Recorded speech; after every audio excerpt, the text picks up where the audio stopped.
넥서스 타워 50층. 거대한 통유리창 밖으로 잿빛 도시가 내려다 보이는 이사회실은 숨막히는 정적으로 가득 차 있었다.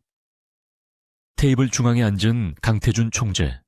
그는 심장 없는 총재라는 별명처럼 수십 명의 임원들이 내뿜는 긴장과 불안을 무시한 채 서류의 마지막 장을 넘기고 있었다.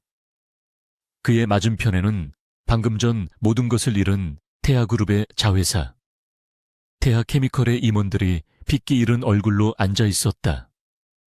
태준의 미세하게 잘 다듬어진 수트에는 한치의 흐트러짐도 없었고, 그의 눈빛은 수술용 메스처럼 차갑고 정밀하게 상대방의 마지막 저항 의지를 잘라내고 있었다. 인수 절차는 이사회 승인을 거쳐 합법적으로 종료되었습니다. 태아케미컬의 자산 및 부채는 금일부로 넥서스 인더스트리에 귀속됩니다. 태준의 목소리는 낮고 울림이 있었지만 그 안에는 어떤 감정의 온도도 실려 있지 않았다. 그는 마치 체스판의 마지막 말을 움직여 체크메이트를 선언하는 승자처럼 이미 끝난 게임의 결과를 통보할 뿐이었다. 회의실에 모인 넥서스 임원들은 안도의 한숨 대신 자신들의 리더가 보여준 무자비한 효율성에 다시 한번 경외심과 두려움을 동시에 느꼈다. 그들은 자신들 또한 언제든 저 메스 앞에 놓일 수 있음을 알고 있었다. 태아케미컬의 대표이사인 박 이사가 갑자기 자리에서 일어섰다. 그는 이 자리에서 30년을 보낸 노장이었지만 지금 그의 얼굴은 절망과 분노로 붉게 상기되어 있었다. 강 총재, 당신은 이게 숫자로만 보입니까? 우리 직원 800명과 그 가족들의 생계입니다. 이건 공정한 M&A가 아니라 약탈입니다. 최소한의 기업 윤리라는 것이. 그의 목소리가 절규처럼 울려 퍼졌지만 태준은 눈 하나 깜짝하지 않았다. 그는 천천히 몽블랑 펜을 내려놓고 박 이사를 바라보았다. 그 시선은 분노한 인간을 보는 것이 아니라 시끄럽게 울리는 기계의 소음을 진단하는 엔지니어의 시선이었다. 윤리, 그 단어가 태준의 고요한 내면에 강철벽을 긁는 듯 단 미세한 파문을 일으켰다.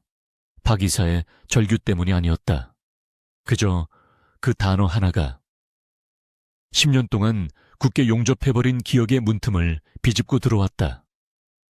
10년 전 낡은 중앙도서관에 먼지 쌓인 열람실. 늦은 오후의 햇살이 책장 사이로 비스듬히 쏟아져 들어오고 있었다. 켜켜이 쌓인 낡은 종이 냄새와 옅은 커피향. 그리고 그 모든 빛을 머금은 듯 환하게 웃으며 그를 바라보던 한 여자의 얼굴. 태준 씨, 그래도 세상은 결국 옳은 방향으로 가려고 노력하잖아. 난 그걸 믿어. 윤서하. 그녀의 목소리가 10년의 시공간을 넘어 그의 고막을 스쳤다. 태준의 턱선이 순간적으로 단단해졌다. 영전제인 1초도 되지 않는 찰나의 변화였지만 그것은 그가 겪을 수 있는 가장 격렬한 감정의 폭발이었다. 그는 즉시 그 미세한 균열 위로 두꺼운 얼음층을 덮어버렸다. 서하의 미소는 사라지고 다시 차가운 이사회실의 현실이 돌아왔다. 그는 박 이사를 향해 처음으로 입꼬리를 살짝 비틀었다. 그것은 미소라기보다는 차가운 금속의 마찰에 가까웠다. 윤리라 하셨습니까? 박 이사님, 태아그룹이 윤리를 논할 자격이 있다고 생각하십니까? 그의 목소리는 아까보다 한 톤 더 낮아져 회의실 바닥에 깔리는 듯 했다. 귀사가 지난 5년간 서해안에 무단 방류한 미처리 폐수 데이터입니다. 이것은 지역 어민들의 생계 문제이고 이것은 불법입니다. 넥서스가 인수한 것은 귀사의 자산뿐만이 아닙니다. 귀사의 부채도 포함되어 있죠. 태준이 옆에 앉은 비서실장에게 눈짓하자 거대한 스크린의 태아 케미컬의 내부 고발 자료와 환경법 위반 내역이 붉은색으로 점철되어 나타났다. 박 이사의 얼굴이 붉은색에서 하얗게 질려갔다. 태주는 단순한 인수가 아니라 그들의 심장부를 겨냥한 외과 수술을 감행한 것이다. 회의실의 공기가 완전히 얼어붙었다. 박 이사의 입이 벌어졌지만 아무 말도 나오지 못했다. 태준이 던진 것은 단순한 반박이 아니라 그들의 목에 겨눠진 또 다른 칼날이었다. 태준은 이미 태하의 가장 깊은 치부까지 파악하고 있었다. 넥서스는 태하와 다릅니다. 우리는 감정이나 정서 같은 불확실한 변수에 기대어 경영하지 않습니다. 오직 데이터와 논리에 기반할 뿐입니다. 그리고 나의 데이터는 당신들의 비효율성과 부패, 그리고 불법을 지적하고 있습니다. 800명의 생계가 걱정된다면 진작 당신들 스스로가 윤리적으로 행동했어야 합니다. 태주는 자리에서 일어섰다. 185cm가 넘는 그의 큰 키가 회의실의 모든 빛을 가로막는 그림자처럼 느껴졌다. 그의 움직임은 완벽하게 통제되어 있었고 조금의 망설임도 없었다. 회의는 이것으로 마치겠습니다. 후속 조치는 법무팀과 구조조정본부에서 진행할 겁니다. 그의 선언은 최종 판결이었다. 임원들이 굳은 표정으로 자리에서 따라 일어섰고 박 이사는 그대로 자리에 주저앉았다. 태주는 그에게 단 한 번의 시선도 더 주지 않고 회의실 문을 향해 걸어갔다. 그의 등 뒤로 방금 전까지 치열했던 전쟁터는 순식간에 시체들만 남은 폐허처럼 변해버렸다. 복도를 걷는 태준의 구두 소리가 대리석 바닥에 차갑게 울렸다. 비서실장과 보안팀장인 백 실장이 그림자처럼 몇 걸음 떨어져 그를 따랐다. 아무도 말을 걸지 않았다.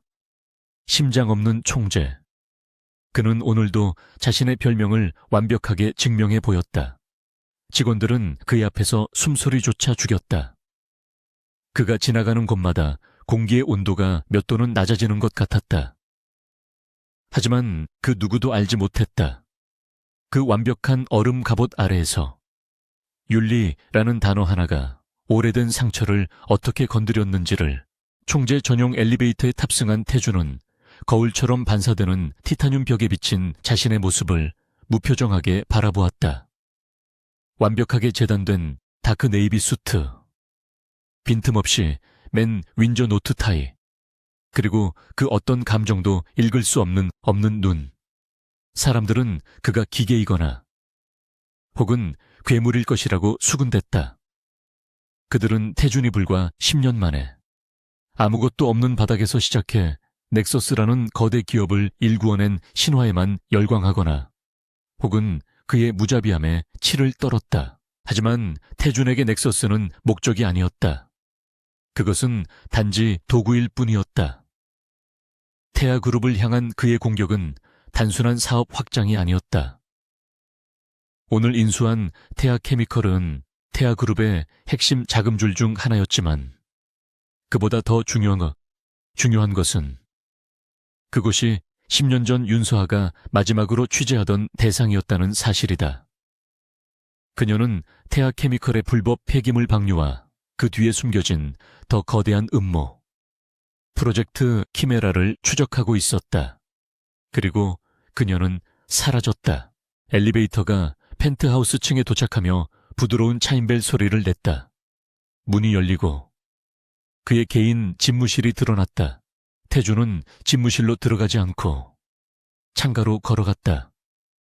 서울의 야경이 발 아래 펼쳐지기 시작했지만 그의 눈은 그 화려한 불빛을 담고 있지 않았다. 그는 주머니에서 낡은 USB 하나를 꺼내 만지작거렸다. 그 안에는 서아가 마지막으로 그에게 남긴 그녀의 목소리와 그녀가 모은 자료들이 담겨 있었다. 박 이사. 태주는 비로소 혼잣말을 내뱉었다. 당신들의 비극은 오늘 시작된 것이 아니야. 10년 전. 당신들이 한 여자의 목소리를 지워버리기로 결정했을 때 이미 시작된 것이다. 그의 눈빛은 도시의 불빛보다 더 차갑고 더 깊은 어둠을 담고 있었다. 그는 서아의 미소를 떠올리려 애썼다. 도서관의 햇살 속에서 환하게 웃던 얼굴. 하지만 기억은 이미 너무 오래되어 차가운 분노와 뒤엉켜버렸다. 그는 박 이사가 외친 윤리라는 단어를 다시 생각했다. 서하가 믿었던 바로 그 단어. 태준에게 윤리는 세상을 구하는 신념이 아니었다. 그것은 이제 복수를 위한 가장 날카로운 무기였다. 그는 태하그룹을 무너뜨릴 것이다. 그들의 부패와 비리를 하나씩 드러내어 그들이 서에게 했던 것과 똑같이 그들의 모든 것을 사회적으로 말살시킬 것이다. 그리고 그는 이 모든 과정을 가장 합법적이고 가장 윤리적인 방식으로 진행할 터였다. 그것이 강태준 방식의 추모였다. 그는 스크린에 오늘 인수한 태아케미컬의 내부 조직도를 띄웠다. 그의 시선은 한 부서에서 멈췄다. 전략기획 2팀. 그곳은 태아그룹의 후계자이자 10년 전 서하의 실종에 직접적으로 연관되어 있다고 태준이 확신하는 인물. 최진혁 부회장이 개인적으로 관리하는 곳이었다. 태준의 입술이 다시 한번 미세하게 비틀렸다. 최진혁, 이제 내 차례다. 얼어붙은 성이 문이 열리고 심장 없는 총재의 진짜 전쟁이 이제 막 시작되고 있었다. 넥서스 타워의 화려한 펜트하우스 집무실은 대중에게 보여주기 위한 무대였다. 강태준의 진짜 성역은 한강 남쪽. 오래된 빌라들이 밀집한 지역의 낡은 상가, 건물 꼭대기층에 숨겨진 복층 아파트였다. 넥서스 총재의 공식 동선에는 절대 기록되지 않는 곳. 그의 그림자조차 함부로 드나들지 않는 이 비밀스러운 공간은 강태준이 지난 10년간 구축한 또 다른 자아의 중심부였다. 태준은 태하케미컬 인수를 마무리한 직후 철저한 보안 프로토콜을 거쳐 그곳에 도착했다. 지문과 홍채, 그리고 복잡한 암호로 잠긴 두꺼운 강철 문이 열리자 바깥 세상에 차가운 CEO 강태준은 사라지고 오직 윤서하를 기억하는 남자만이 남았다. 내부는 고급스러운 펜트하우스와는 정반대의 풍경이었다. 한쪽 벽면 전체는 낡은 책장으로 가득 차 있었고 그 안에는 경제서적이 아닌 인문학과 저널리즘 관련 서적들이 빽빽하게 꽂혀 있었다. 서하가 즐겨 읽던 책들이었다. 방 중앙에는 거대한 화이트보드와 여러 대의 모니터가 설치되어 있었지만 그 옆에는 서하가 쓰던 낡은 원목 책상과 의자가 세월의 흔적을 간직한 채 놓여 있었다. 태준은 수트를 벗어던지고 편안한 스웨터로 갈아입었다. 이 공간에서만큼은 그가 유일하게 숨을 쉴 수 있었다. 그는 10년 전 그날 이후 단 하루도 이곳을 비운 적이 없었다. 늦어오셨습니다, 총재님. 굵고 낮은 목소리가 어둠 속에서 들려왔다. 주방 쪽 아일랜드 식탁에서 백 실장이 커피를 내리며 모습을 드러냈다. 백 실장, 본명 백무진. 그는 넥서스의 공식적인 보안팀장이었지만 사실 그 이전에 태준이 길거리에서 아무것도 아니었을 때부터 그와 함께 해온 유일한 형제이자 동료였다. 백 실장은 태준과 달리 다부진 체격과 험상궂은 인상을 가졌지만 그의 눈빛은 언제나 침착했고 태준의 의도를 정확히 꿰뚫어 보고 있었다. 그는 태준의 과거와 그의 진짜 목적을 아는 유일한 증인이었다. 태준은 백 실장이 내민 따뜻한 커피잔을 받아들었다. 그 안에는 서하가 좋아했던 케냐 원두의 향이 배어 있었다. 백 실장, 자네까지 나를 총재님이라고 부를 필요는 없다고 했을 텐데. 태준의 목소리가 이사회실에서와는 달리 미세하게 부드러워져 있었다. 백 실장은 어깨를 으쓱하며 대답했다. 공과 사는 구분해야죠. 강 대표님, 아니, 총재님. 게다가 이제 곧 그들이 당신을 진짜 총재님으로 부르며 두려워하게 될 테니까요. 그의 말에는 10년 묵은 분노와 기대감이 동시에 서려 있었다. 태준은 서하의 책상에 걸터앉아 책상 위에 놓인 유일한 사진을 바라보았다. 10년 전 두 사람이 함께 갔던 작은 바닷가 마을에서 찍은 사진이었다. 이제 막 금융 분석가로 첫 발을 내디딘 풋내기 강태준과 진실을 파헤치겠다는 열정으로 빛나던 신입기자 윤서아가 환하게 웃고 있었다. 태하케미컬의 서버 데이터 확보했나? 태준이 사진에서 눈을 떼지 않은 채 물었다. 인수 작업이 공식적으로 발표되기 직전 넥서스 보안팀은 이미 태하케미컬의 핵심 서버에 대한 물리적, 디지털적 접근을 완료한 상태였다. 백 실장은 태블릿 PC를 들어 올려 화면을 태준에게 보여주었다. 인수팀이 법적 서류에 서명하는 순간 백업 서버까지 통째로 복제했습니다. 그들이 데이터를 삭제하거나 숨길 시간은 1초도 없었을 겁니다. 현재 저희 AI가 10년 전 프로젝트 키메라 관련 키워드로 모든 데이터를 스캔하고 있습니다. 태준은 고개를 끄덕였다. 오늘 그가 자행한 무자비한 인수는 단순히 태아그룹의 자금줄을 끊기 위함이 아니었다. 그것은 10년 전 서아가 목숨을 걸고 접근하려 했던, 그러나 끝내 열지 못했던 태하의 판도라 상자를 손에 넣기 위한 첫 번째 열쇠였다. 태준은 자리에서 일어나 거대한 화이트보드로 걸어갔다. 화이트보드에는 태아그룹의 복잡한 지배구조와 주요 인물들의 사진이 거미줄처럼 얽혀 있었다. 그 중심에는 태아그룹의 총수 최민국 회장과 그의 망나니 아들 최진혁 부회장의 사진이 붉은 펜으로 그어져 있었다. 그리고 그 옆, 조금 떨어진 곳에 윤서아의 사진이 붙어 있었다. 최진혁, 그자는 지금쯤 내 욕을 하며 길길이 날뛰고 있겠지. 태준이 차갑게 말했다. 그는 자신이 얼마나 멍청한 실수를 저질렀는지 아직 모르고 있어. 내가 원하는 것이 단순한 돈이 아니라는 것을. 태준의 계획은 10년에 걸쳐 세워진 것이었다. 서아가 실종된 직후 태준은 절망 속에서 깨달았다. 법과 정의는 힘이 없으면 지켜질 수 없다는 것을. 그는 월스트리트의 M&A 전문가로 변신했고 귀국 후 넥서스 투자그룹을 설립했다. 그는 오직 태아그룹이라는 거대한 성을 무너뜨리기 위해 그들보다 더 강하고 더 빠르고 더 무자비한 포식자가 되었다. 그는 태아그룹의 방식을 철저히 연구했고 그들의 약점을 파고들었다. 심장 없는 총재라는 별명은 그가 기꺼이 짊어진 가면이자 무기였다. 찾았습니다. 백 실장의 목소리가 정적을 깼다. 모니터 중 하나에 수십 개의 암호화된 파일 리스트가 떠올랐다. 10년 전 데이터베이스 깊숙한 곳에 숨겨져 있던 파일입니다. 키메라 아젠 최종 보고서라는 이름으로 위장되어 있었지만 접근 로그를 보니 최진혁 부회장 직속팀에서 관리하던 파일입니다. 태준의 눈이 번뜩였다. 열어. 백 실장이 몇 번의 키를 더 입력하자 파일의 암호가 해제되고 내용이 화면에 나타나기 시작했다. 그것은 단순한 환경 오염 보고서가 아니었다.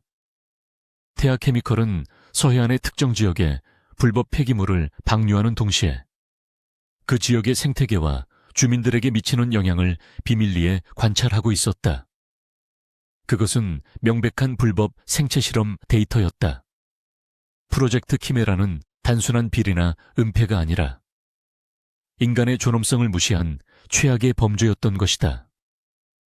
서한은 이것을 추적하다가 너무 깊이 파고들어 버렸고 최진혁은 자신의 치부가 드러나는 것을 막기 위해 그녀를 제거했다.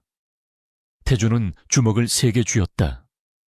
손톱이 손바닥을 파고드는 고통이 느껴졌지만 가슴속에서 타오르는 분노에는 미치지 못했다. 서아 씨가 이걸 알고 있었어. 태준이 낮은 목소리로 말했다. 그는 서아의 책상으로 돌아가 낡은 다이어리를 펼쳤다. 그 안에는 서아가 직접 그린 약도와 알아보기 힘든 암호 같은 메모들이 가득했다. 바다의 눈물, 아이들이 울고 있다. K.R가 모든 것을 알고 있다. 태주는 이 메모의 의미를 오랫동안 풀지 못했었다. 하지만 방금 발견된 보고서와 대조하자 모든 것이 명확해졌다. 바다의 눈물은 폐기물이 방류되던 해안 마을의 이름이었고, 아이들은 그곳에서 원인 모를 피부병과 호흡기 질환에 시달리던 아이들이었다. 태준이 중얼거렸다. 태하 케미컬의 연구소장이었군. 당시 이 프로젝트를 총괄했던 김영훈 박사. 그는 서하 씨가 실종된 직후 의문의 교통사고로 사망 처리되었지.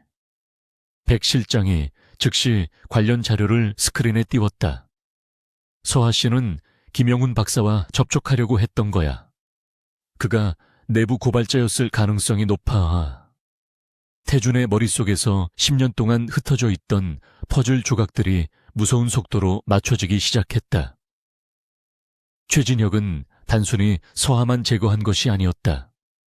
그는 프로젝트 키메라와 관련된 모든 증거와 증인을 지워버렸던 것이다. 태준은 10년 전 서하의 실종 신고를 하러 갔던 경찰서에서의 모욕을 기억했다. 단순 가출로 치부하던 형사들, 태아그룹의 이름이 나오자마자 태도를 바꾸던 간부들. 그는 그때 아무런 힘이 없었다. 그는 사랑하는 여자를 지키지 못했고, 그녀의 죽음 혹은 실종에 대한 진실조차 요구할 수 없었다. 그래서 그는 스스로 괴물이 되기로 결심했다. 태하라는 더 큰 괴물을 사냥하기 위해서. 백 실장. 태준의 목소리는 얼음장처럼 차가워져 있었다. 김영훈 박사의 사고 기록, 처음부터 다시 검토해. 당시 담당 형사, 목격자, 보험 처리 내역까지 전부. 그리고 오늘 인수한 태하 케미컬의 자산 목록 중에서 서해안 프로젝트 관련 부지. 지금 당장 현장팀을 보내서 다시 조사해.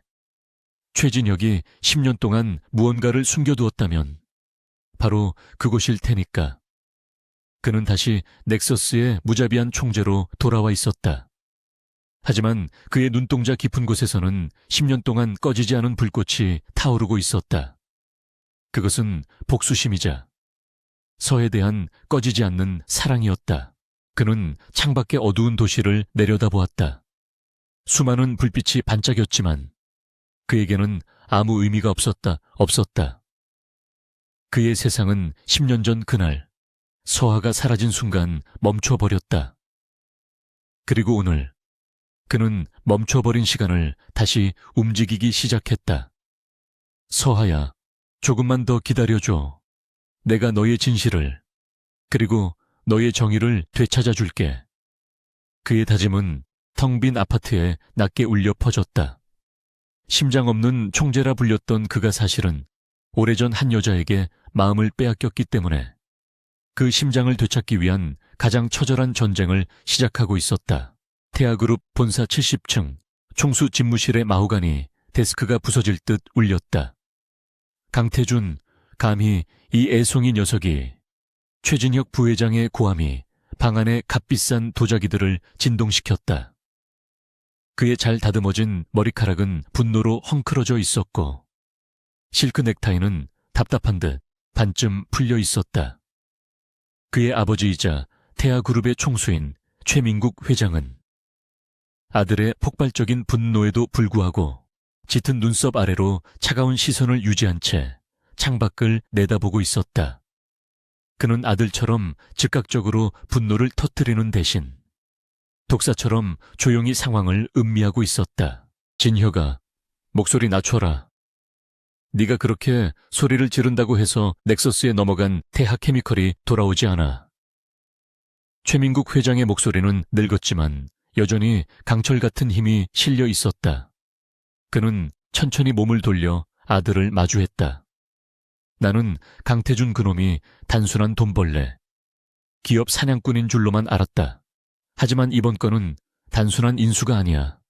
마치 처음부터 태하 케미컬, 정확히는 그곳을 노리고 들어온 것 같지 않으냐. 그의 의심 가득한 시선이 최진혁의 눈을 꿰뚫었다. 최진혁은 아버지의 그 시선에 순간적으로 움찔했다. 그곳 10년 전 그가 자신의 가장 큰 실수를 저지르고 동시에 가장 완벽하게 처리했다고 믿었던 곳, 바로 윤서하라는 이름의 성가신. 여기자가 마지막으로 파고들던 장소였다. 최진혁은 태아케미컬의 불법 폐기물 프로젝트 키메라를 직접 지휘하며 자신의 경영 능력을 입증하려 했다. 하지만 그 여기자 하나 때문에 모든 것이 무너질 뻔했다. 그는 자신의 손을 더럽히지는 않았지만 그가 고용한 해결사들은 그가 원하는 대로 깔끔하게 그녀를 증발시켰다. 아버지, 10년 전 일을 아직도 마음에 담아두고 계십니까? 그건 이미 완벽하게 끝난 일입니다. 강태준, 그 자식은 그냥 운이 좋았을 뿐입니다. 우리의 내부 자료가 유출된 게 틀림없어요. 최진혁은 애써 태어난 척 소리쳤지만 그의 입에는 식은땀이 배어나왔다. 강태준이 왜 하필 태하케미컬인가? 수많은 계열사 중에 왜 가장 어두운 비밀이 묻힌 그곳을 정확히 찔러 들어왔는가? 우연이라고 하기에는 너무나도 정확한 외과 수술이었다. 그의 오만함 아래에서 10년 동안 잠자고 있던 불안감이 고개를 들기 시작했다. 최민국 회장은 아들의 과장된 반응을 지켜보며 혀를 찼다. 우연, 이 바닥에 우연은 없다. 진여가 오직 치밀하게 준비된 계획만이 있을 뿐이다. 강태준은 네가 생각하는 그런 멍청한 하이에나가 아니야. 그는 10년을 기다린 늑대다. 그는 다시 창밖으로 시선을 돌렸다. 저 멀리 보이는 넥서스 타워가 마치 자신들의 심장을 겨누는 검은 창처럼 느껴졌다. 그가 정말 10년 전 그 일을 알고 접근한 것이라면 이건 태하 전체의 위기다. 네가 뿌린 씨앗을 이제 이 아비와 그룹 전체가 거두게 생겼어. 아버지의 질책에 최진혁의 얼굴이 분노로 일그러졌다. 그는 자신의 실수를 인정하는 대신 그 분노를 강태준에게로 돌렸다. 위기라고요? 아닙니다. 아버지, 이건 기회입니다. 감히 태아를 건드린 대가가 무엇인지 그 심장 없는 총재라는 놈에게 똑똑히 가르쳐줄 기회란 말입니다. 그는 즉시 자신의 비서에게 전화를 걸었다. 김 실장, 당장 플랜 B 가동해. 넥서스 놈들 단 한순간도 발 뻗고 자지 못하게 만들어. 언론팀에는 내가 보낸 자료들 오늘 밤까지 모든 포털 메인에 걸어놔. 강태준, 그놈을 사회적으로 매장시켜 버릴 거야. 그날 밤부터 강태준과 넥서스를 향한 태아그룹의 전방위적인 공격이 시작되었다. 최진혁은 자신이 가진 모든 자원과 네트워크를 총동원했다. 먼저 넥서스 인더스트리의 핵심 부품을 공급하는 유럽의 한 중소기업에서 우연한 화재 사고가 발생했다. 이로 인해 넥서스의 주력 생산 라인 하나가 가동 중단을 눈앞에 두게 되었다. 동시에 넥서스가 인수한 태아케미컬의 노동조합이 갑자기 강경 노선으로 돌변하여 살인적인 구조조정 반대를 외치며 전면 파업을 선언했다. 그 배후에 최진혁의 자금이 흘러들어갔음은 물론이다. 가장 치명적인 공격은 언론을 통해 이루어졌다. 태아그룹이 수십 년간 관리해온 정계와 언론계의 인맥들이 움직이기 시작했다.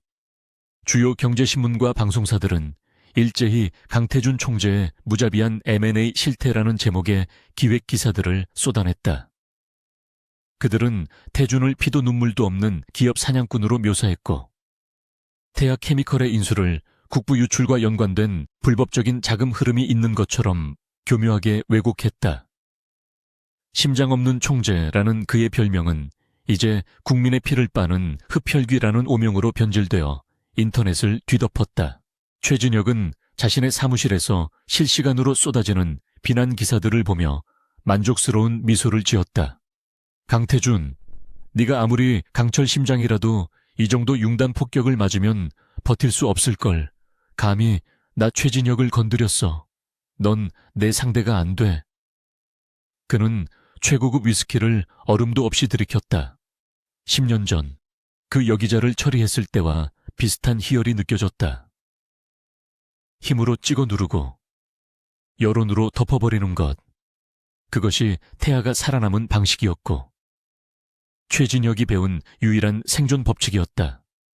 그는 강태준이 곧 무릎을 꿇고 항복하거나 혹은 분노에 차서 어설픈 방역을 시도할 것이라 확신했다. 하지만 강태준의 반응은 최진혁의 예상을 완전히 벗어났다. 넥서스 타워 50층. 총재 집무실은 폭풍의 눈처럼 고요했다. 강태준은 쏟아지는 악의적인 기사들과 긴급하게 올라오는 공급망 차질 보고서들을 무표정한 얼굴로 검토하고 있었다. 그의 곁에는 백 실장이 심각한 표정으로 서 있었다. 총재님, 유럽 공급망이 막혔습니다. 대체 업체를 찾는데 최소 2주가 걸립니다. 그리고 언론 대응팀은 지금 전화가 마비될 지경입니다. 당장 반박 성명이라도 내야.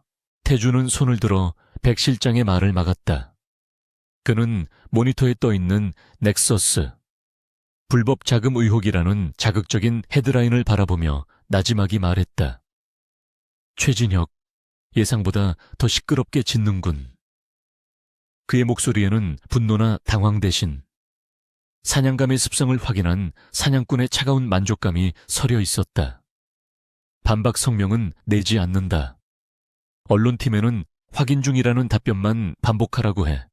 공급망은 백 실장 자네가 직접 움직여. 플랜 C 루트. 예전에 준비해둔 남미 쪽 라인을 가동시켜. 시간은 좀 걸리겠지만 최진혁이 모르는 길로 가야지. 백 실장은 태준의 의도를 이해할 수 없다는 듯 물었다. 하지만 총재님, 이렇게 막고만 있으면 여론이 완전히 돌아서게 됩니다. 주가에도 타격이 클 겁니다. 왜 지금 방역하지 않으시는 겁니까? 태준은 자리에서 일어나 창가로 걸어갔다. 발 아래 펼쳐진 도시를 내려다보며 그가 입을 열었다. 최진혁이 원하는 게 뭘까? 백 실장. 그는 질문을 던졌지만 대답을 기다리지는 않았다. 그는 내가 분노해서 똑같이 진흙탕 싸움을 하길 바라고 있어. 자신들의 불법과 비리를 덮기 위해 더 큰 소음, 더 큰 스캔들을 만들어서 대중의 시선을 돌리려는 거지. 10년 전 그들이 윤서에게 했던 방식 그대로. 태준의 눈빛이 순간 얼음처럼 차가워졌다.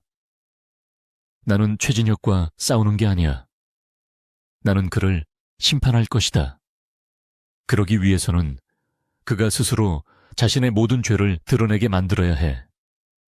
태준은 다시 책상으로 돌아와 태아 케미컬에서 확보한 키메라 프로젝트 원본 파일을 열었다. 최진혁은 지금 자신이 이기고 있다고 생각하며 흥분해 있을 거야. 내가 아무런 대응도 하지 않는 것을 보고 나를 얕잡아보고 더욱 오만해지겠지. 짐승을 잡으려면 짐승이 가장 좋아하는 먹이를 던져주고 놈이 흥분해서 모든 경계심을 풀 때까지 기다려야 하는 법이다. 최진혁은 강태준의 침묵을 오해했다. 그는 태준이 자신의 공격에 속수무책으로 당하고 있거나 혹은 오만함에 빠져 상황 파악을 못하고 있다고 판단했다. 저 멍청한 놈, 내가 이 정도로 흔들어주는데도 가만히 있다니 좋아. 그렇다면 더 세게 나가주지. 최진혁은 강태준의 침묵에 더욱 격분했고 동시에 안도했다. 그는 강태준이 10년 전 그 일을 알고 있을 리 없다고 확신하기 시작했다. 그는 더 많은 자금을 풀어 언론을 매수하고 넥서스의 협력사들을 더욱 거세게 압박했다. 그는 자신이 완벽한 승기를 잡았다고 믿었다. 바로 그것이 강태준이 원하는 바였다.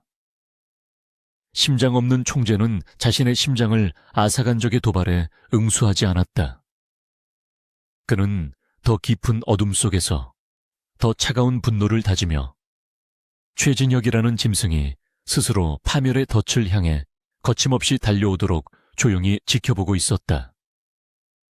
넥서스를 향한 공격이 거세질수록 태준의 눈빛은 더욱 냉정해졌다. 그는 이미 다음 수를 준비하고 있었다. 최진혁의 화려한 공격 뒤에 숨겨진 태하의 진짜 약점을 겨눌 단 한 방의 치명적인 방역을 최진혁의 광란적인 공세가 시장을 뒤덮는 동안 넥서스 타워의 총재실은 폭풍의 눈 한가운데처럼 역설적인 고요함을 유지하고 있었다. 강태준은 쏟아지는 보고서와 폭락하는 주식시장의 그래프를 보는 대신 그의 비밀 아파트에서 거대한 화이트보드 앞에 서 있었다. 그의 손에는 붉은색 마커가 들려 있었고 백 실장은 그의 뒤에서 태블릿을 통해 실시간으로 유입되는 정보들을 브리핑하고 있었다. 최진혁이 태아그룹의 3분기 유동자산 중 약 30%를 넥서스 주식 공매도에 투입했습니다. 예상대로입니다. 그는 미끼를 물었습니다. 백 실장의 목소리는 담담했지만 그 안에는 주군에 대한 확고한 믿음이 서려 있었다. 태준은 화이트보드에 그려진 복잡한 흐름도 위에 미끼라고 적힌 상자의 붉은색 동그라미를 쳤다. 30% 아직 부족해.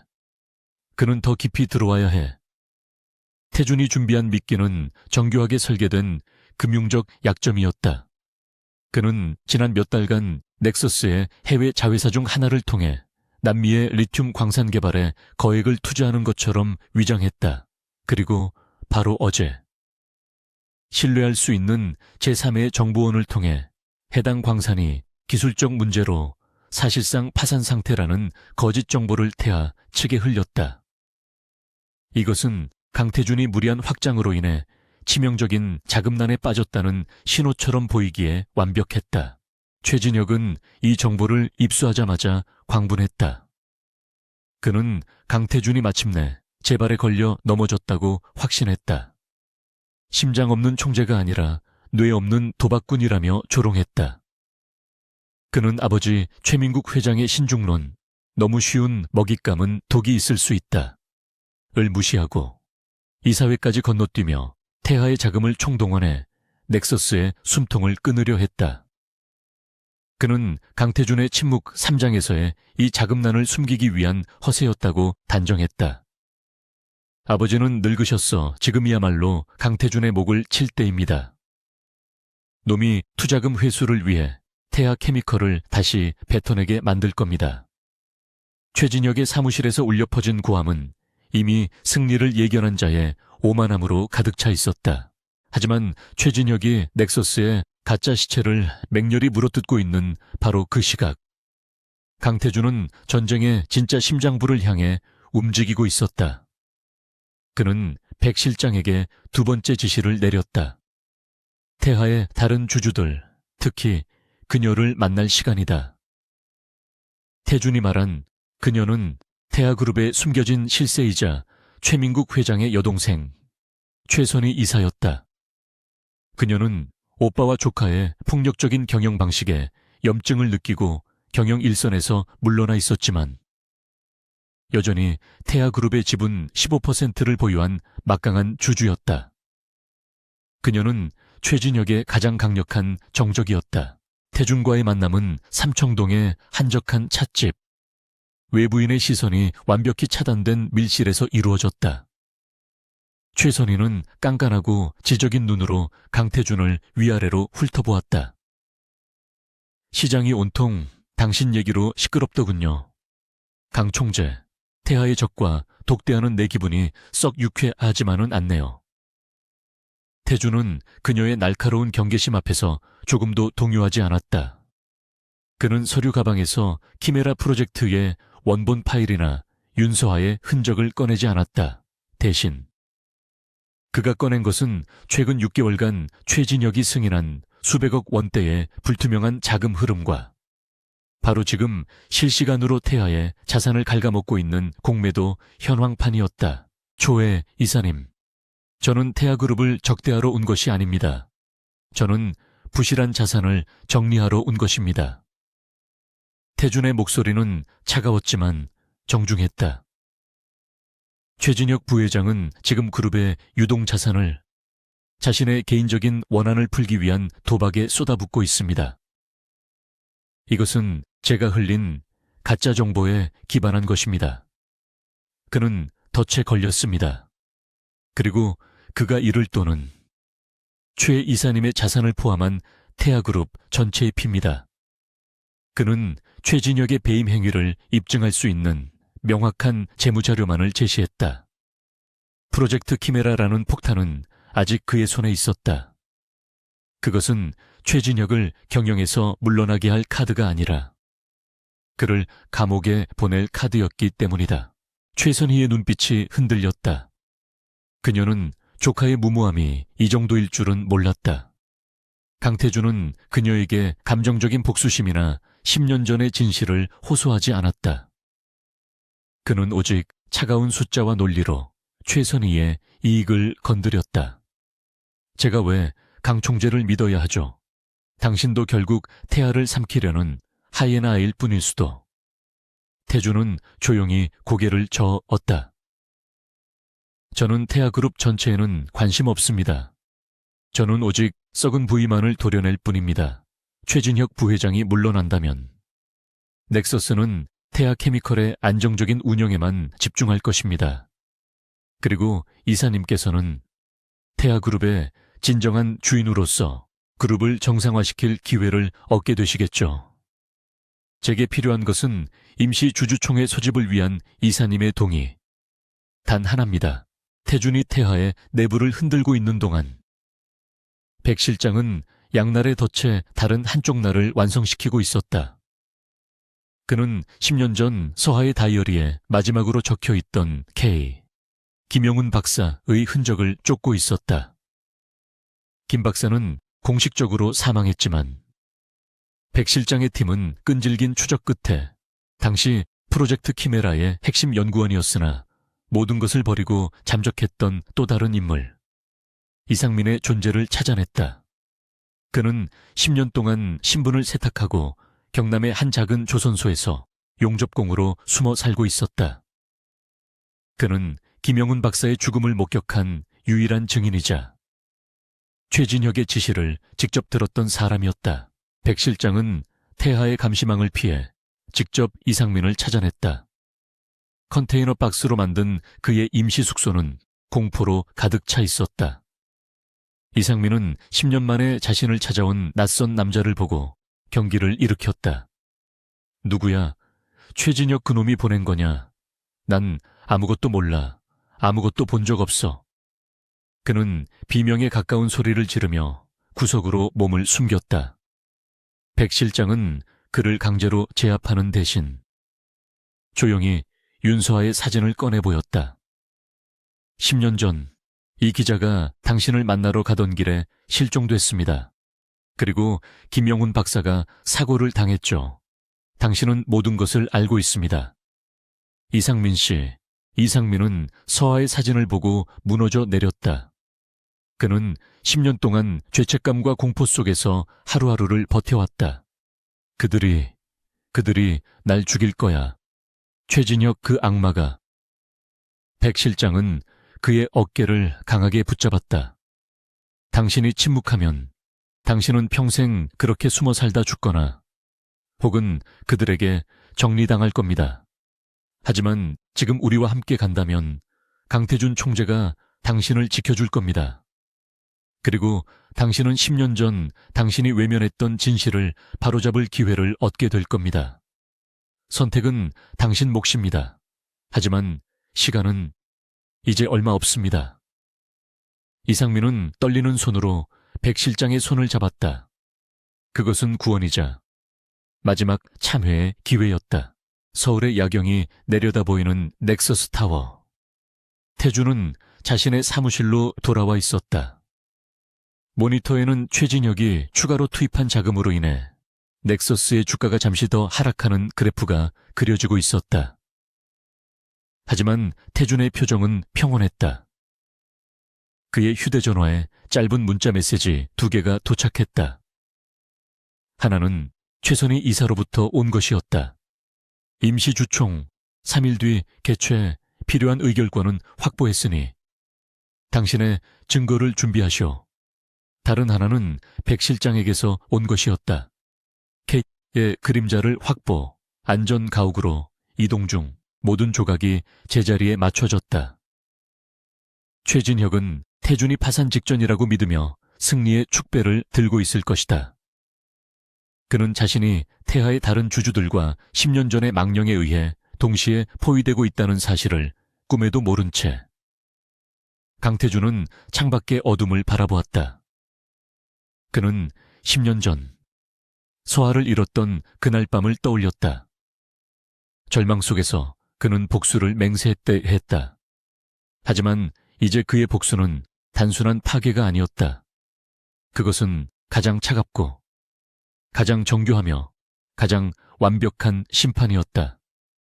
서하야, 이제 곧 너를 괴롭혔던 그 짐승의 비명소리를 듣게 될 거야.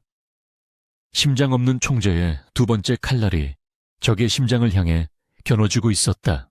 임시 주주총회가 열리는 태아그룹 본사의 대연회장은 보이지 않는 전쟁터의 긴장감으로 가득 차 있었다. 공기 중에 섞인 값비싼 향수와 가죽 냄새, 그리고 억눌린 적대감이 뒤섞여 숨을 쉬기조차 힘들었다. 최진혁 부회장은 의장석에서 며칠 밤낮으로 이어진 승리의 환희와 흥분으로 살짝 상기된 얼굴을 하고 있었다.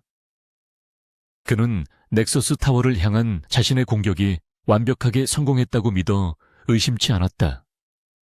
강태준이 재정적 압박에 못 이겨 태하 케미컬을 뱉어내거나 혹은 이 자리에서 백기를 들고 항복할 것이라 예상했다.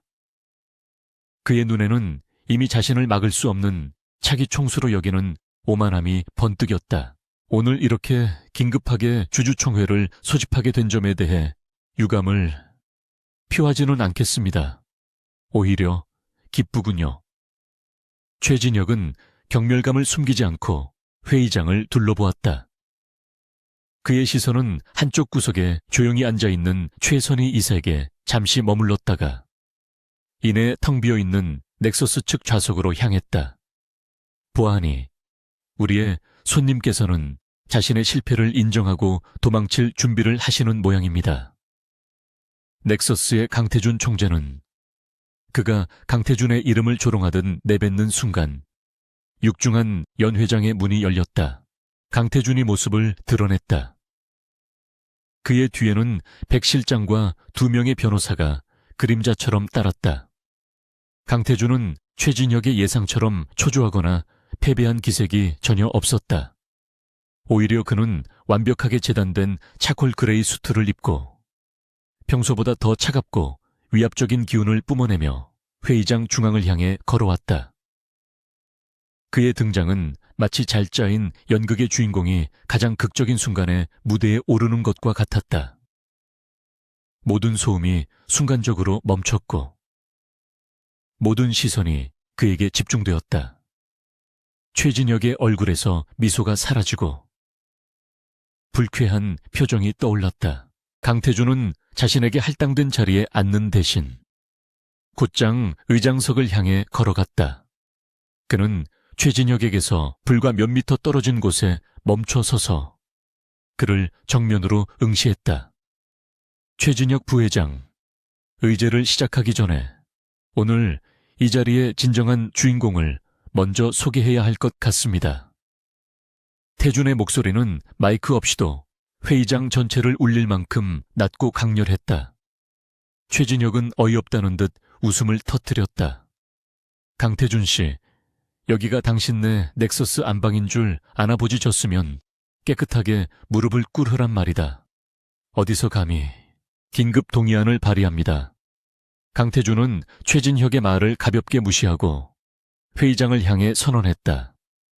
태아그룹 최진혁 부회장의 즉각적인 해임 및 그룹 경영에 돌이킬 수 없는 손실을 입힌 행위에 대한 배임 혐의를 안건으로 상정합니다. 회의장은 술렁이기 시작했다. 최진혁은 이제 분노를 넘어 경악한 표정이었다. 내 놈이 지금 제정신이 아니구나, 배임. 내가 오히려 파산 직전인 내 놈을 시장에서 퇴출시켜야 할 판에. 그는 자신이 며칠간 쏟아부은 공매도와 넥서스의 남미 광산 투자 실패 뉴스를 증거로 내밀 준비를 했다. 바로 그 순간 최선희 이사가 조용히 손을 들었다. 의장, 강태준 총재의 긴급 동의안에 제청합니다. 저를 포함한 지분 35%의 주주들이 이 안건에 동의했습니다. 최진혁의 눈이 믿을 수 없다는 듯 커졌다. 고모인 최선희가 자신을 배신하리라고는, 그것도 하필 강태준과 손을 잡으리라고는 상상도 못했던 것이다. 고모 지금 무슨 짓을 저놈에게 속으신 겁니다. 최선희는 그를 차갑게 바라보며 대답했다. 나는 속은 게 아니다. 진혁아, 네가 그룹을 망치는 것을 더 이상 두고 볼 수 없을 뿐이다. 강태준은 변호사에게서 넘겨받은 자료를 스크린에 띄웠다. 그것은 최진혁이 가짜 정보에 소가 넥서스 공매도에 쏟아부은 천문학적인 액수의 자금 내역이었다. 최진혁 부회장은 확인되지 않은 정보에 근거하여 이사회의 승인 없이 그룹의 핵심 유동자산을 개인적인 감정 해소를 위해 탕진했습니다. 이것은 명백한 배임입니다. 이어서 화면에는 넥서스의 남미 광산이 실제로는 막대한 수익을 내고 있으며 태아가 공격했던 유럽의 공급망 대신 이미 남미의 신규 루트가 가동되고 있음이 증명되었다. 최진혁은 함정에 빠졌던 것이다. 교진 말이야. 저건 다 조작된 거야. 최진혁은 절규했다. 하지만 주주들의 시선은 이미 싸늘하게 변해 있었다. 그들은 강태준의 심장 없음이 아니라 최진혁의 멍청함에 경악하고 있었다. 그때 최진혁은 마지막 발악처럼 강태준을 향해 손가락질하며 외쳤다. 좋아. 그래. 내가 졌다 하지만 너 같은 피도 눈물도 없는 놈, 돈밖에 모르는 심장 없는 총재 따위가 감히 나를 심판해 너 같은 놈이 뭘 안다고. 그의 조롱 섞인 외침이 회의장에 울려 퍼졌다. 강태준은 그 말을 기다렸다는 듯 처음으로 표정을 바꾸었다. 그의 입가에 스친 것은 냉소도, 분노도 아닌 깊은 슬픔과 경멸이 뒤섞인 기묘한 표정이었다. 심장, 그는 나지막이 되물었다. 그래, 내 심장은 10년 전에 이미 한 사람이 가져가 버렸지. 당신 같은 쓰레기들이 그 이름을 함부로 지워버리기 전까지는. 태준은 백 실장에게 신호를 보냈다. 회의장의 모든 조명이 꺼지고 거대한 중앙 스크린이 다시 켜졌다. 그곳에는 재무 자료가 아닌 10년 전 풋풋한 모습에 윤서아가 웃고 있는 사진이 나타났다. 회의장이 다시 한번 술렁였다. 윤서아, 10년 전 태아하 그룹의 비리를 취재하다 실종된 기자. 몇몇 나이든 주주들이 그녀의 이름을 기억해냈다. 최진혁의 얼굴은 이제 하얗게 질리다 못해 잿빛으로 변해 있었다. 그는 본능적으로 이 상황이 자신에게 가장 끔찍한 방향으로 흘러가고 있음을 깨달았다. 지금 뭘 하자는 거야? 10년 전 죽은 기자를 들먹여서 이 상황을 모면하려는 거냐? 죽었다고 강태준의 목소리가 맹수의 으르렁거림처럼 낮아졌다. 당신이 그렇게 단정 짓고 있군. 태준은 주머니에서 낡은 USB를 꺼내 들었다. 여기에는 그녀의 마지막이 담겨 있다. 당신이 프로젝트 키메라라는 이름으로 서해안에서 저지른 끔찍한 생체 실험의 증거, 그리고 그녀가 당신에게 어떻게 협박당했는지 그녀의 마지막 목소리가 담겨 있지. 그는 USB를 단상 위의 오디오 시스템에 연결했다. 정적이 흐르고 10년의 세월을 넘어 서하에 떨리는 목소리가 스피커를 통해 흘러나왔다. 최진혁 씨, 당신이 무슨 짓을 하고 있는지 알고 있습니까? 이건 살인입니다. 아이들이 죽어가고 있어요. 멈추세요. 제발. 뭐라고요? 나를 어떻게 하겠다고. 그리고 이어지는 격렬한 소음과 비명. 최진혁이 다급하게 스크린을 끄라고 소리쳤지만 이미 늦었다. 연 회장의 문이 다시 열리고 백 실장의 보호를 받으며 10년 동안 숨어 살았던 증인. 이상민 연구원이 모습을 드러냈다. 제가 증인입니다. 저는 봤습니다. 최진혁 부회장이 10년 전 김영훈 박사와 윤서아 기자를 처리하라고 지시하는 것을 똑똑히 들었습니다. 강태준의 심판은 단순한 경영권 박탈이 아니었다. 그것은 10년 묵은 살인과 은폐에 대한 가장 차가운 복수의 서막이었다. 주주 총회장은 그야말로 아수라장이 되었다. 이상민 연구원의 떨리는 목소리가 마지막 단어 들었습니다를 내뱉은 순간 시간은 10년의 무게를 싣고 얼어붙었다. 주주들은 방금 전까지 자신들의 부를 상징하던 단상 위의 남자가 이제는 추악한 범죄자로 낙인 찍히는 과정을 숨죽인 채 지켜보았다. 윤서아의 마지막 음성은 단순한 증거가 아니었다. 그것은 10년 동안 묻혀있던 피해자의 절규였고 그 절규는 이제 태하그룹이라는 거대한 성벽을 뿌리부터 뒤흔들고 있었다. 최진혁의 얼굴은 핏기가 완전히 가신 밀랍 인형처럼 변해버렸다. 그는 아니야. 저건 거짓말이야 라고 짐승처럼 울부짖었지만 그 목소리는 이미 어떤 힘도 갖지 못했다. 강태준은 그 혼돈의 중심에서 폭풍의 눈처럼 고요하게 서 있었다. 그는 최진혁의 발악을 차가운 눈으로 내려다볼 뿐이었다. 그는 오늘 이 자리를 위해 10년을 준비했다.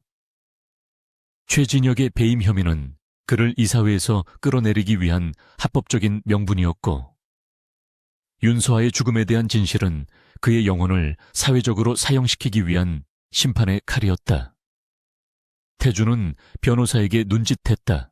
즉시 대기하고 있던 보안 요원들과 강태준이 사전에 연락해둔 검찰 관계자들이 연 회장 문을 열고 들이닥쳤다. 최진혁은 더 이상 태하의 부회장이 아니었다. 그는 살인교사 혐의를 받는 피의자일 뿐이었다. 이거 놔 날 건드리지 마. 넌 끝났어. 강태준 내가 너를.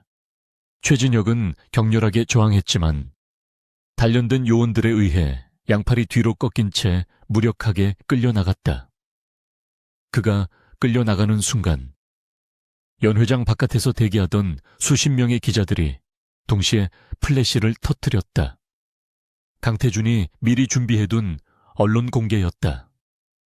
그는 최진혁이 10년 전 윤서아의 목소리를 언론에서 지워버렸듯이 이제 최진혁 자신이 가장 굴욕적인 모습으로 모든 언론의 한 면을 장식하게 만들었다. 태아그룹의 주식 그래프가 실시간으로 스크린에 떠올랐다. 그것은 더 이상 하락이 아니었다.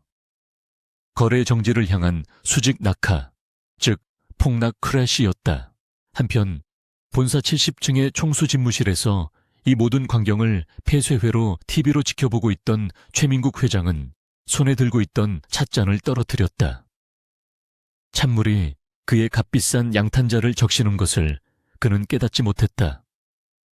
그의 눈에는 아들이 수갑을 차고 끌려나가는 굴욕적인 모습과 10년 동안 애써 덮어두었던 키메라라는 판도라의 상자가 열리는 장면만이 가득했다. 그는 강태준의 잔인함에 치를 떤 것이 아니었다.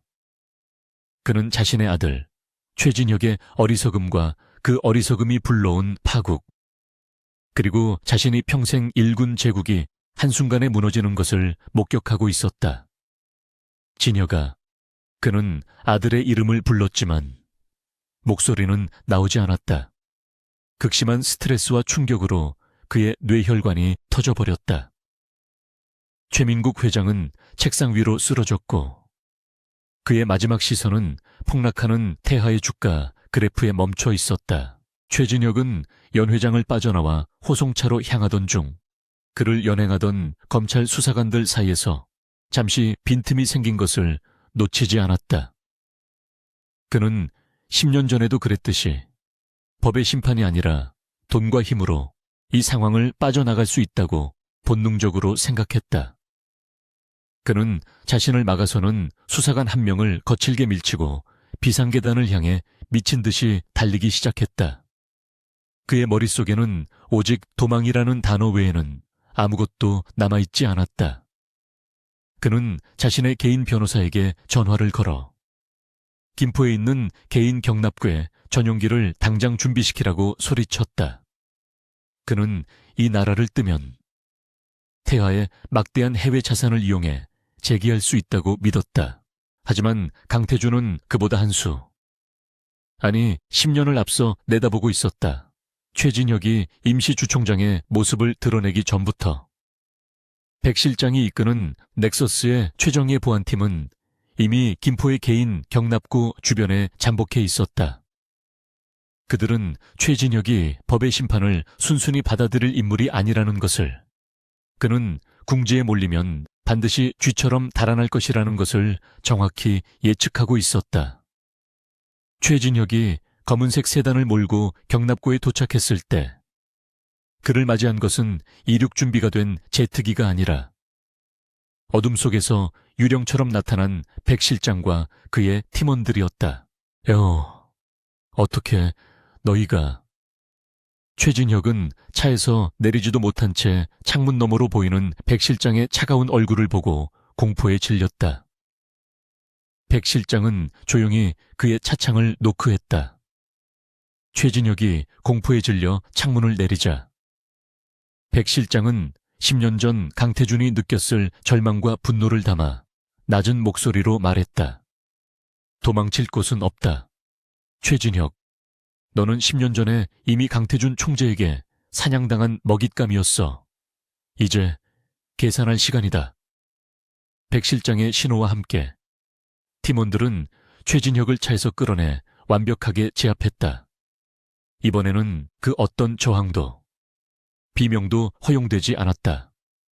모든 것은 강태준의 계획대로 차갑고 효율적으로 마무리되었다. 같은 시각 강태준은 태아그룹의 연회장에 남아있지 않았다. 그는 그곳을 빠져나와 넥서스 타워가 아닌 윤서하의 흔적이 남아있는 그의 비밀 아파트로 돌아와 있었다. 그는 10년 된 서하의 원목 책상에 앉아 창밖의 어두운 도시를 바라보고 있었다. TV와 모든 모니터에는 태아그룹의 몰락과 최진혁의 체포 소식이 속보로 쏟아지고 있었다. 백 실장으로부터 목표 확보 완료라는 짧은 문자 메시지가 도착했다. 모든 것이 끝났다. 10년간의 복수, 10년간의 증오, 10년간의 삶의 목표가 마침내 완성되었다. 강태준은 승리의 뿜이야. 승리의 기쁨이나 환희 대신 거대한 공허함이 자신의 심장을 채우는 것을 느꼈다. 그는 태아를 무너뜨리기 위해 스스로 심장 없는 총재가 되었다. 그는 감정을 죽이고 오직 논리와 복수심만으로 자신을 무장했다. 하지만 이제 그 복수가 완성된 순간 그는 자신이 무엇을 위해 달려왔는지, 그리고 이 승리가 서하를 되돌려주지 못한다는 냉혹한 현실을 깨달았다. 그는 책상 위에 놓인 10년 전 바닷가에서 찍은 낡은 사진을 집어들었다. 사진 속에서 환하게 웃고 있는 윤서하. 끝났어. 서하야. 태준이 나지막이 말했다. 그의 목소리는 승자의 것이 아니라 모든 것을 잃어버린 자의 것이었다. 복수는 성공했지만 그 복수의 끝에는 오직 상실의 아픔만이 더 선명하게 남아있었다. 그는 최진혁을 심판했지만 그 과정에서 그 역시 자신의 삶을 10년 동안 저당 잡혀 있었다. 그는 심장 없는 총재라는 가면 뒤에서 사실은 그 누구보다도 뜨거운 심장을 가졌기에 이 모든 것을 감당해야 했다. 그리고 이제 그 심장은 복수의 불길이 꺼진 잿더미 속에서 10년 만에 처음으로 순수한 고통과 그리움을 느끼며 다시 뛰기 시작했다. 태아그룹이 몰락한 지 석 달이 지났다. 거대 기업의 붕괴가 가져온 금융시장의 충격파는 아이러니하게도 그 붕괴를 주도한 넥서스 그룹의 빠른 대응과 강태준 총재의 냉철한 시장 안정화 조치로 인해 예상보다 빠르게 수습되고 있었다. 강태준은 태아그룹의 자산을 무자비하게 해체하여 공중분해시킨 것이 아니었다. 그는 썩어 문드러진 경영진과 키메라 프로젝트 같은 독소 자산만을 정확하게 도려냈다. 회생 가능한 계열사들은 넥서스의 관리하에 구조조정되었고, 특히 태아케미컬은 환경복구 및 피해자 보상을 위한 기금에 막대한 자금을 출연하도록 재편되었다. 파괴가 아닌 고통스러운 정화였다. 시장의 사람들은 여전히 그를 심장 없는 총재라고 불렀지만 그 뉘앙스는 조금 달라져 있었다. 공포와 경멸이 섞인 별명은 이제 감정에 휘둘리지 않는 완벽한 통제력과 예측 불가능한 효율성에 대한 경외심으로 변해 있었다. 아무도 그가 왜 태아그룹을 그토록 집요하게 공격했는지, 그 전쟁의 본질이 10년 전 사라진 한 여기자에게서 시작되었음을 알지 못했다. 그들은 강태준이 냉혹한 자본의 논리로 승리했다고 생각했지만 태준은 그저 10년 묵은 약속을 지켰을 뿐이다. 강태준의 가장 의미 있는 전리품은 태아그룹의 자산이 아니었다. 그는 사재를 털어 윤서하 재단을 설립했다. 10년 전 그녀가 그토록 믿었던 진실의 힘을 지원하기 위한, 탐사보도 전문 언론인들을 위한 재단이었다. 재단은 태준의 막대한 지원에 그 어떤 외압에도 굴하지 않는 독립적인 보도를 시작했다. 재단의 첫 번째 기획 보도는 태아그룹과는 전혀 상관없는 또 다른 거대 기업의 불법 정치 자금 스캔들이었다. 강태준은 서하의 이름으로 그녀가 살아있었다면 했을 일을 대신하고 있었다. 그의 복수는 파괴로 끝나지 않고 그녀가 원했던 방식의 윤리로 이어지고 있었다. 그의 비밀 아파트, 10년간 그의 전쟁 지휘소이자 유일한 안식처였던 공간은 이제 텅 비어 있었다. 거대한 화이트보드는 깨끗하게 지워져 있었고 모니터들은 모두 꺼져 있었다. 백 실장이 마지막 남은 키메라 프로젝트 관련 자료들을 보안 박스에 담아 깊은 아카이브로 옮기고 있었다. 서하의 낡은 원목 책상만이 10년 전 모습 그대로 남아 이 방의 원래 주인이 누구였는지를 말해주고 있었다. 태준은 그 책상 앞에 서서 10년 만에 처음으로 임무가 없는 아침을 맞이하고 있었다. 총재님, 모든 자료는 이관되었습니다. 이제 어떻게 하실 겁니까? 백 실장이 조심스럽게 물었다. 그는 10년 동안 단 하루도 쉬지 않고 목표를 향해 달려온 주군이 이제 모든 것을 이룬 뒤 어떻게 무너질지 혹은 어떻게 변할지 걱정하고 있었다. 강태준은 창밖을 바라보았다. 그는 10년 동안 이 창밖을 전쟁터의 지도를 내려다보듯 바라봤다. 하지만 지금 그의 눈에 비친 것은 그저 평범한 도시의 풍경이었다. 나도 모르겠네. 백 실장, 10년 만에 처음으로 내일 무엇을 해야 할지 모르겠어. 그의 목소리는 텅 비어 있었지만 이상하게도 편안하게 들렸다. 백 실장은 더 이상 묻지 않았다. 그는 조용히 고개를 숙이고 아파트를 나섰다. 10년 동안 굳게 닫혀있던 강철문이 닫히는 소리가 들리고 태준은 비로소 완벽한 혼자가 되었다. 그는 서하의 사진을 바라보았다. 10년 동안 그는 이 사진을 보며 복수심을 불태웠고 증오를 다짐했다. 하지만 지금 그는 복수라는 두꺼운 필터를 걷어내고 10년 만에 처음으로 윤서하라는 여자의 미소를 있는 그대로 마주하고 있었다. 햇살처럼 따뜻하고 모든 것을 믿었던 순수한 미소. 그는 그 미소를 지키지 못했다는 죄책감에 자신을 심장 없는 존재로 만들었다. 그는 검은색 코트를 집어들었다. 총재의 방탄 리무진이나 수행원도 없이 그는 자신의 평범한 세단을 직접 운전했다. 차는 복잡한 서울을 빠져나와 동쪽을 향해 바다를 향해 달렸다. 10년 전. 그가 아직 심장 없는 총재가 되기 전 그저 미래에 대한 불안감과 야망만 가득했던 젊은 금융분석가 강태준이었을 때, 그리고 그녀 윤서아를 처음 만났던 바로 그 바다였다. 그들은 우연히 작은 해안 마을의 축제에서 마주쳤다. 그녀는 신입 기자의 열정으로 가득 차 현장을 누비고 있었고, 그는 복잡한 도시를 피해 잠시 머리를 식히러 온 참이었다. 그녀는 수첩을 떨어뜨렸고, 그가 주워주었다. 가장 진부한 만남이었지만, 그녀의 웃음은 진부하지 않았다. 고맙습니다. 그런데 표정이 왜 그렇게 심각하세요? 꼭 세상의 모든 빚을 혼자 짊어진 사람처럼. 그녀는 스스럼 없이 그에게 말을 걸었다. 그는 낯선 사람에게 자신의 속내를 드러내는 법이 없었지만, 그녀의 투명한 눈동자 앞에서는 이상하게도 무장 해제되었다. 그는 자신의 냉소적인 세계관, 숫자로만 세상을 보는 자신의 직업에 대해 털어놓았다. 그녀는 그의 말을 끝까지 듣고는 바다를 가리키며 말했다. 태준 씨, 눈에는 저 바다가 뭘로 보여요? 해양자원 어업권, 아니면 관광 수익? 그가 대답하기도 전에 그녀가 웃으며 말했다. 제 눈에는 그냥 예쁜 파란색이 보여요. 그리고 짠 내가 나고 파도 소리가 들려요. 가끔은 너무 복잡하게 생각하지 않아도 돼요. 그냥 살아있잖아요. 그녀는 그가 잃어버렸거나 혹은 가져본 적도 없다고 생각했던 감각들을 일깨웠다. 그는 그날, 그 짧은 순간에 자신의 심장이 그녀에게로 향하는 것을 느꼈다. 그는 10년 만에 그 바닷가에 다시 섰다.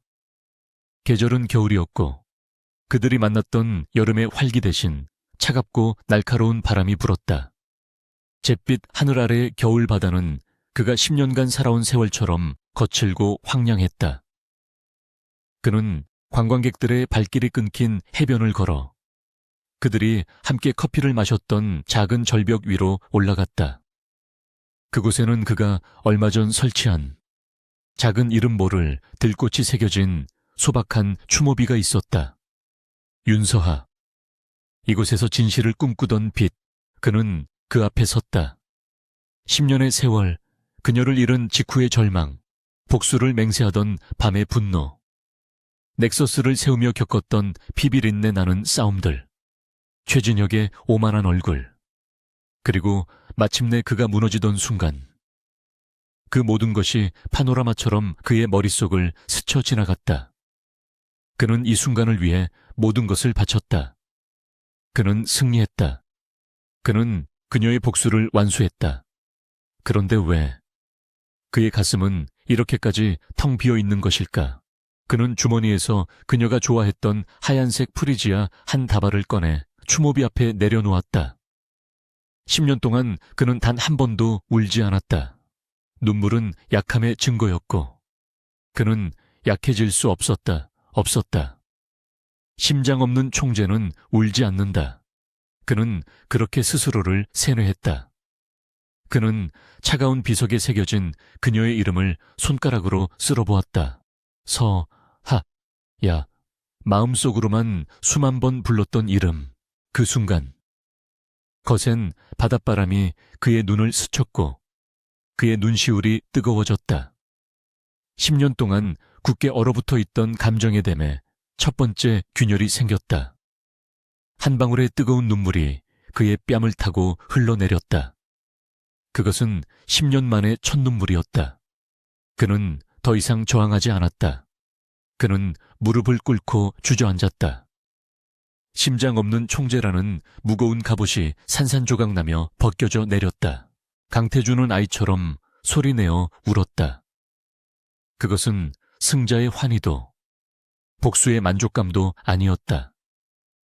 그것은 10년 동안 억눌러 왔던 순수한 그리움과 상실의 고통이었다.